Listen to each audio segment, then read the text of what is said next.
Lunch break na po mga loads. Piniprepare na ni Boss M yung kanyang lunch.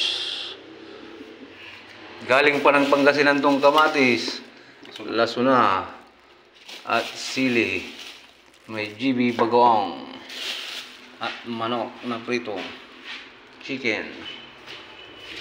Ganyan ang buhay contraction. Biyaheng parang yake.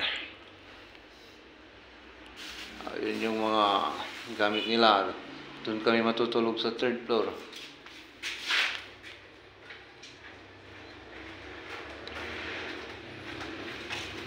Kamatis at karnenas,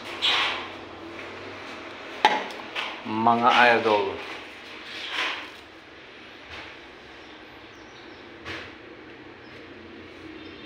Ayan po, binibira na niya.